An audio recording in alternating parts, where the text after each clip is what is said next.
Thank you, Madam Speaker. For a government that ran on a promise of openness and transparency, more and more it looks like a government with something to hide. One would think that since the Premier is so eager to call an election, he's willing to ignore the law to do it, that his government might actually be keen to talk about their budget. But instead, we've got stonewalling and evasions. This government doesn't provide numbers in its reports. We've had 100 hours of estimates set aside, and the Premier has only lasted an hour and 48 minutes. This government is also ignoring or stonewalling on freedom of information requests. We asked about this government's decision to sell off publicly owned water bombers to Babcock International. I tabled the response. They say they can't say because they would allegedly, quote, harm business interests of third parties and cause economic harm for a public body, end quote. Can the Premier tell the House why he believes the business interests of Babcock are more important than the public's right to know?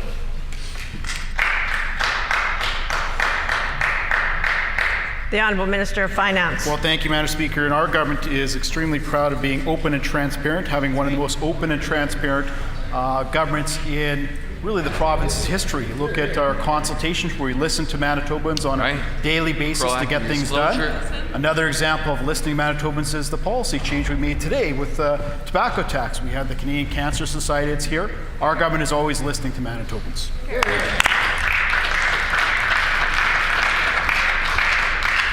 The Honourable Leader of the Second Opposition on a supplementary question.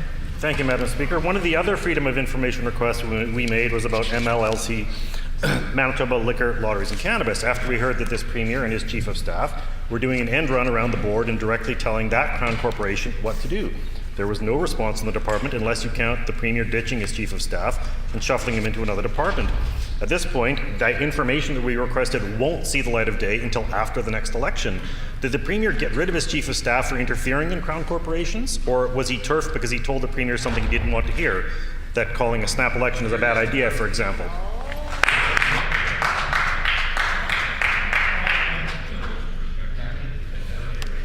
Order. The Honourable Minister for Sport, Culture and Heritage. Well, Madam Speaker, I'd like to advise the Leader of the Second Opposition that it was the PC government that first introduced that FIPPA legislation way back in 1998. So we understand the importance of transparency here on this side of the House, and I'd like to maybe suggest to the member opposite that he should talk to his friends over in Ottawa East about what's happening over there with SNC Lavalin.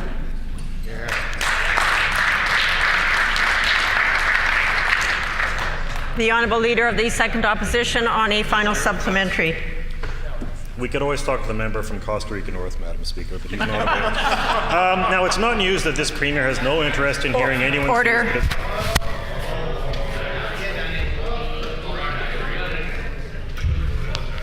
Order, please.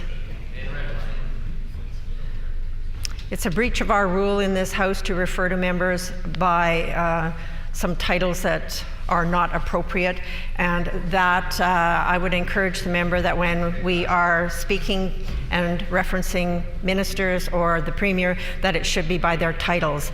There is no opportunity in this House to take any leeway with that.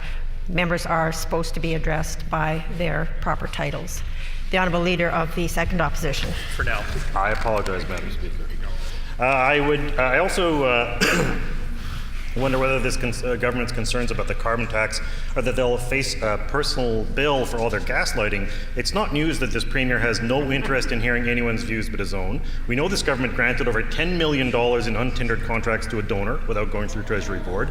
We know this government has been playing political favourites with millions in grants for the Community Places program, but what is it about the sale of water bombers to Babcock that the Premier and his government don't want Manitobans to know?